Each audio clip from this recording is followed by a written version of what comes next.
Hello everyone, my name is Liping Zhao from Tencent Game. I'm very pleased to be here to join this forum. Today I'm going to talk a little bit about the Apache Pulsar at Tencent Game, our adoption, operational quality optimization experience, and our future work. Before that, a very brief introduction about myself. Well, I'm graduated from the University of China as a master, and now I'm a senior software engineer of Tencent. Fortunately, I started investigating Pulsar in 2018. At that time, Pulsar was still in the incubation stage in Apache. We were attracted by the cloud-native framework of Pulsar. And in the past few years, I have been following up with Sijie and Zhaijia on the development of Pulsar. Until last year, I was honored to lead our MQ team to start the practice of Pulsar in our Tencent games. So this is today's agenda. In this presentation, I will introduce these 4 parts. Firstly, we are going to have a brief look at the development history of Tencent Game big data technology. And then we will talk about why we chose Pulsar as our message middleware. Next, I will introduce how we use Pulsar and share our experience of operational quality optimization. Finally, we are going to talk about a little bit about our future work. So, first of all, let's take a look at the current situation of Tencent Game Big Data. Well, we serve more than 500 games, include end games, page games, and mobile games. After nearly 10 years of development of Tencent Game Big Data, the daily data transmission volume can reach 1.8 trillion. And the total storage size of data is more than 100 petabytes. As we all know, big data processing are generally divided into 2 scenarios: batch processing and streaming processing. At present, in the streaming scenario, our service cluster includes more than 60 Kafka and Pulsar clusters, and more than 90 Storm and Flink clusters, among which there are about 700 service nodes that provide MQ services, and more than 1,000 nodes are used to serve streaming computing. Now, let's have a brief look at the development history of Tencent Game Big Data products in the past 10 years, which is divided into 4 stages in total. First of all, before 2020, in the wild era, game operation analysis reports were output on a daily basis. Our big data processing is mainly batch processing, and the underlying technologies of big data mainly include HDFS, Apache and Hive under the Hadoop system. In 2013, we launched data products and operational services, and we entered the era of automation. We produced offline and candidate real-time reports based on the analysis framework of terminal games and mobile games. Our big data processing scenarios evolved into candidate real-time data processing, which was mainly based on Druid. And then from 2016 to 2019, we launched GitMo, the one-stop game operation service based on iData. Various real-time computing-based applications and operation activities were promoted in our games, from the H5 page to the in-game personal center, task system, marketing activities, and so on. Real-time operation activities are blooming in every game. At that time, we are firmly entered the era of real-time data processing. Our data processing technologies are mainly based on Kafka and Storm. Since 2019, we have launched the ODP, the one-stop smart game operation and the development platform to open up data, and the marketing capabilities accumulated over the years.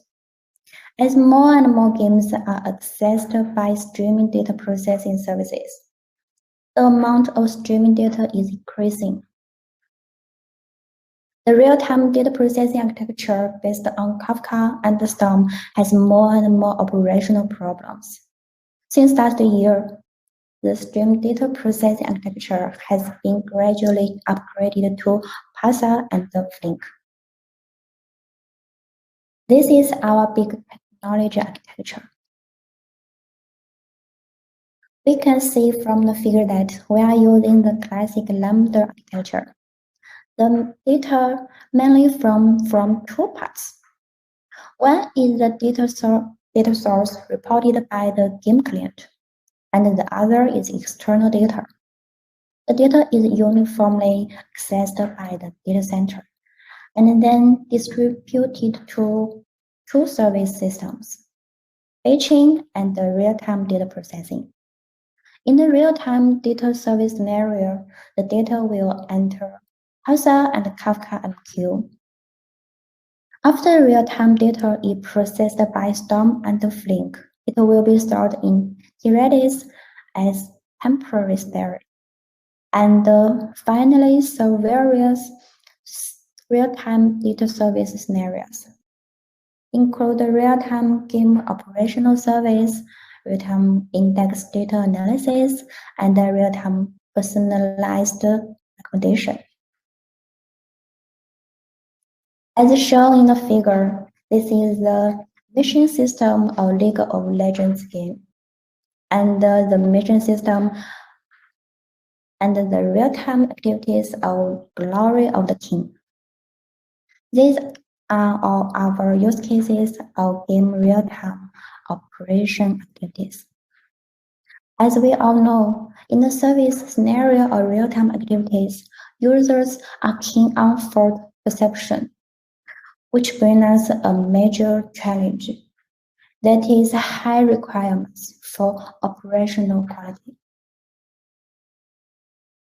As a key component of the big data platform, the MQ system is critical to provide the real-time service operational quality assurance. So in this presentation, I will focus on our practical experience of operational service quality optimization for Apache Pulsar in Tencent Game real-time service scenarios. After introducing our service scenario, let's talk about why we chose Pulsar as our message middleware. As mentioned earlier, we have been using Kafka as our MQ since 2016.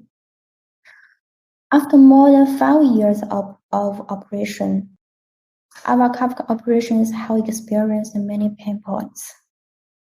The first and the most important reason is that Kafka can't solve its expansion problems from the root.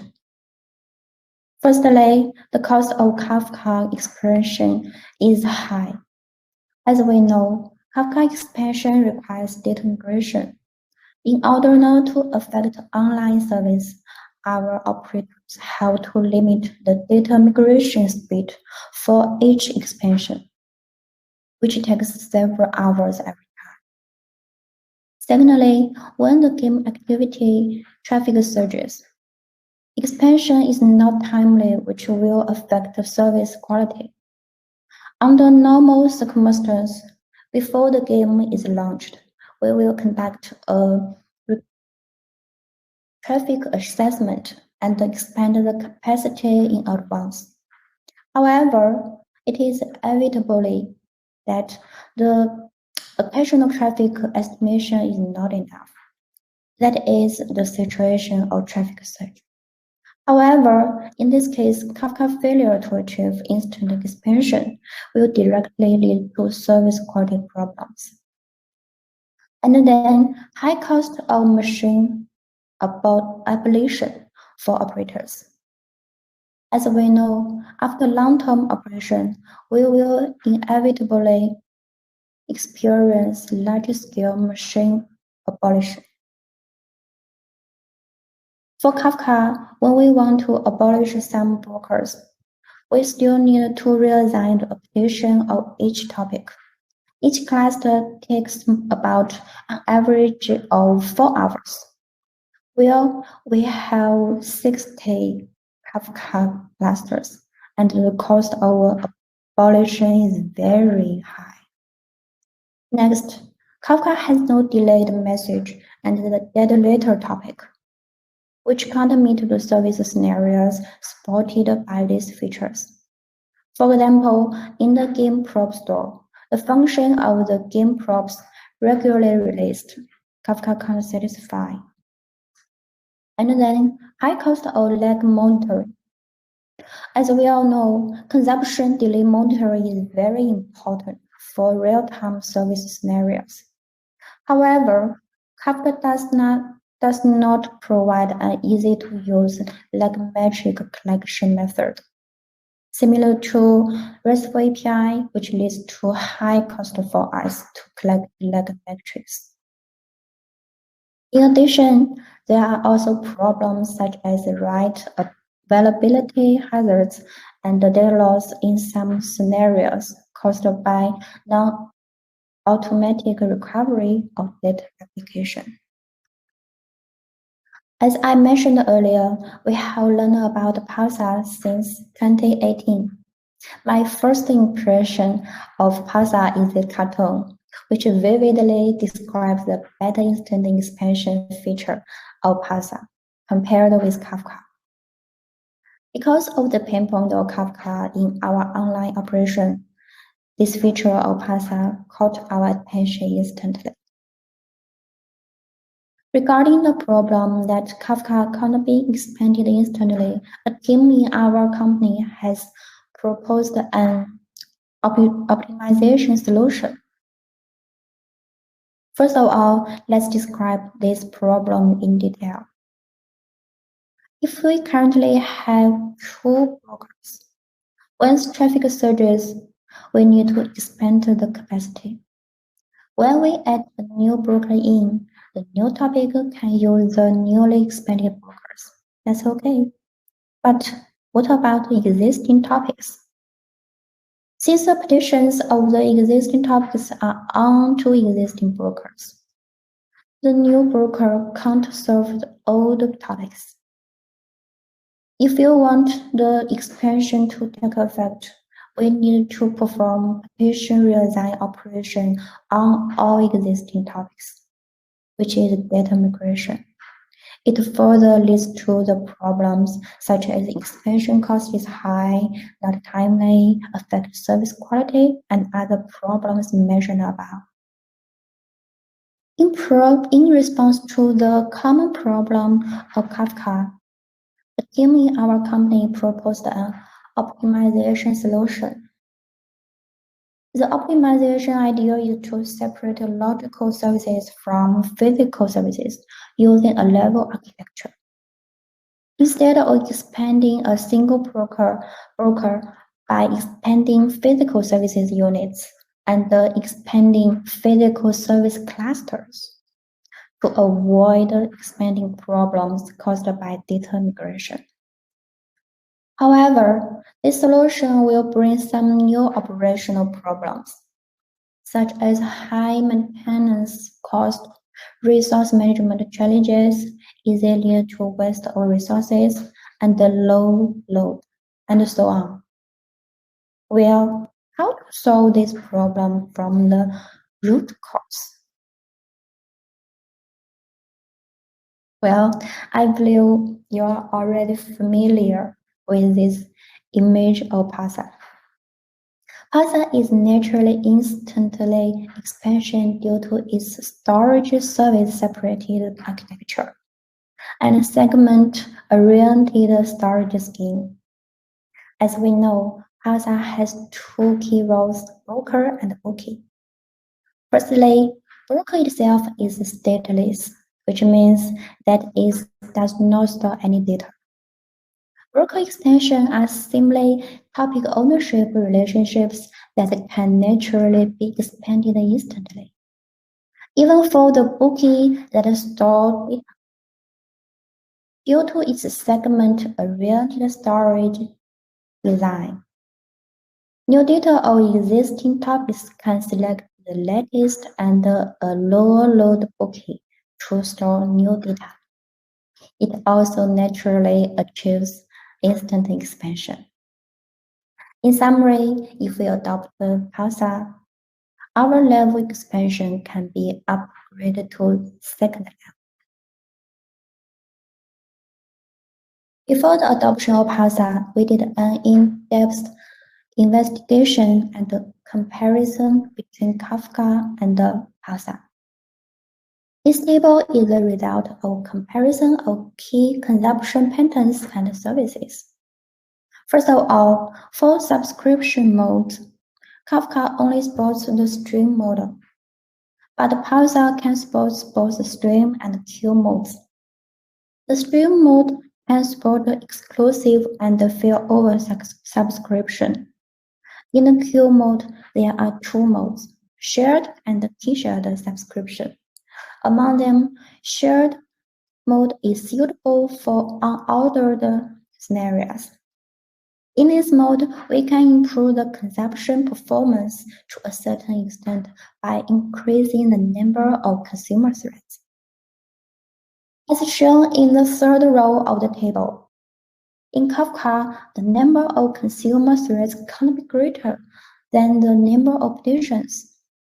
But in the share mode and the T-shared mode in Pulsar, the number of consumer threads can be greater than the number of petitions. We can use this feature to improve consumption performance. In terms of message persistence and cleanup, Pulsar supports rotation and TTL, two strategies, and supports more flexible and refined management strategies. More importantly, the two features of delayed message and the data later topic, which are very important in our scenario, but not supported by Kafka. Pulsar can meet some of our needs to a certain extent. In addition to comparison of key consumption patterns and services mentioned above, we have done more research on performance, service capability, and operational capability. Overall, we tend to choose Pulsar's advantages mainly include delay messages, multi-tenant instant expansion, officially provided backlog metrics, cloud-native auto-recovery, and geo-replication. All these features can solve the Kafka operational pain points I mentioned above. As mentioned before, in the service scenario of real-time activities, users are keen on fault perception, which brings a major challenge that is high requirements for operational quality. So I will focus on our practical experience of operational service quality optimization for Apache Pulsar in Tencent Game real-time service scenario. This is the current technique architecture diagram in our streaming data processing scenario. As shown in the figure, we are replacing the current Kafka and the Storm architecture with the new Pulsar and the Flink architecture.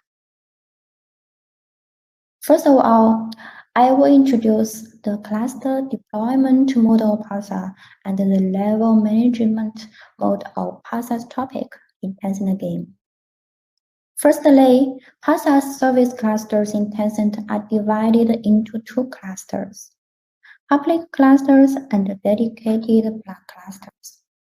Among them, public clusters is used for all kinds of small businesses with a small amount of data.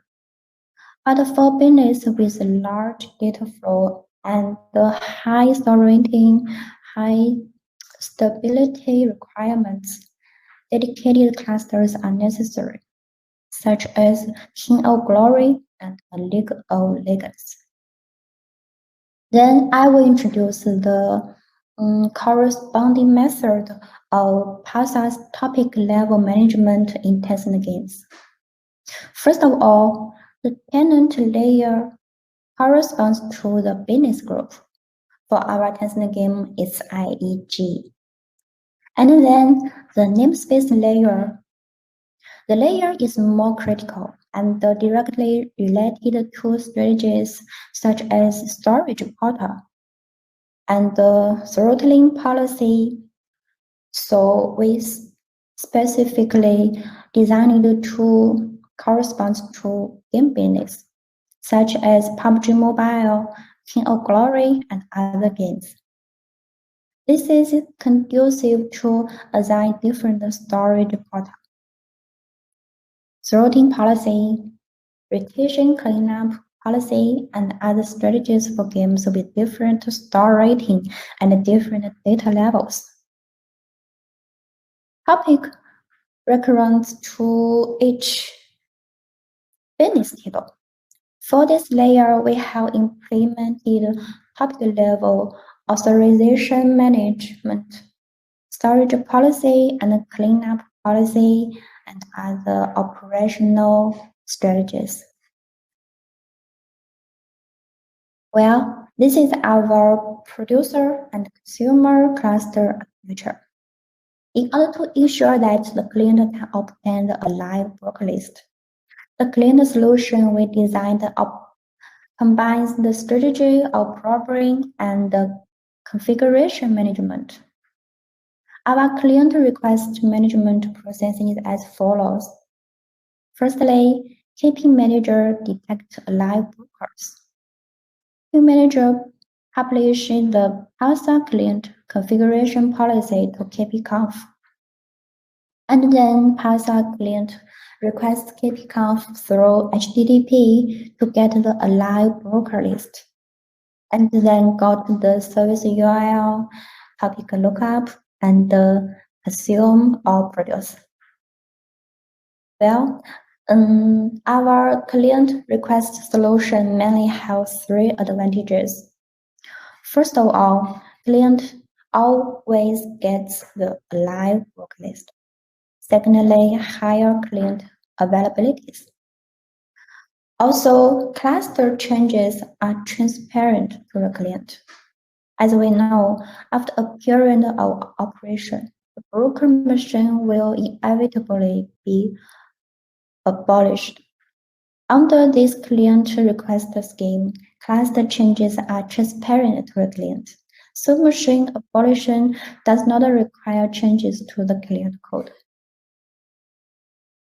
As we know, the Pulsar community is very dedicated and provides a community version of Pulsar Manager. But Pulsar Manager in Tencent Game is not only that Pulsar Manager. Our Pulsar Manager is designed for meeting the different needs of developers and operators, including access process management, authentication approval process management, capacity assessment, and security center, and other functions.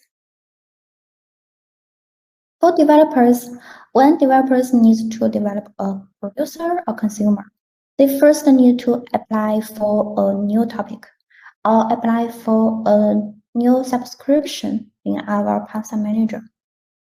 And then the operators will evaluate the topic capacity, approve and assign permission. After approval, the platform returns the authentication information to the developers. For operators, they can also perform cluster management, capacity management, and other operations on our Pulsar Manager. Operational quality is always the most important issue for service providers. As shown in the figure, our operation monitoring system consists of 4 parts: metrics, logging, tracing, and the bloodline management related to business information. Firstly, collector collects metrics, logging, and tracing information and reports them to the server for unified storage. After that, KP Monitor will alert, Grafner will visualize, LogX will retrieve it, and TDW will make persistent storage for AIOps analysis. In addition to the existing machine-level monitoring and component-level monitoring, we also combine them with business information to achieve bloodline management. The blood relationship construction process is shown in the figure. We maintain the blood relationship information during the flow of data between components and the business activity information which it belongs. These information are linked to form the data and application blood relationship. Based on this blood relationship information, alarms can be automatically associated with the scope or impact of game activities, which help the game business to quickly stop losses. And using metric logging, tracing, and the blood relationship information can help operators quickly analyze the root cause of the problem, thereby effectively improve service quality. Finally, let me introduce our cluster service high available solution. Here, I would like to ask you a question. What if the data center goes down? Have you ever thought about it, or has it happened? In fact, this problem does not happen very often, but once it occurs, the impact will be serious, especially for real-time services. So for large-scale online services, this is an issue we must consider. Here are our solutions. Our solution is using active and standby clusters. As shown in the figure, we have designed a failover SDK. In addition to producing data to the Pulsar cluster, the producer will also do two things. The first thing is to check and retry to send failed requests. The second thing is to maintain a sliding window, which is using to dynamically refreshing failure status, and finally used to choose a healthier cluster for producing. Of course, the downstream consumer needs to consume the data of both the active and the standby clusters at the same time to obtain complete data. Through the above solution, we have realized the cross-data center service disaster recovery. Finally, let me briefly introduce our future work for Pulsar. First of all, KOP. We have more than 6,000 historical tasks to be switched, mainly include Kafka 0.9 and Kafka 2.2. According to our investigation, the KOP version of Kafka 2.2 can be used to support smooth switching of historical tasks. But the KOP version of Kafka 0.9, the community no longer supports it. This version needs to be rolled back, and the performance is poor as our testing. And then, Pulsar on Kubernetes is an inevitable trend, and Pulsar is cloud native. Our test environment has been deployed on Tencent Cloud TKE, and some testing work is underway. Next, as we know, the current delayed message delivery is not suitable for large-scale data scenarios. We will do some performance optimization work. And we are also continuing to improve the Pulsar Manager. Finally, we plan to practice more use cases based on Pulsar and Flink. Yeah, so that's my talk about Pulsar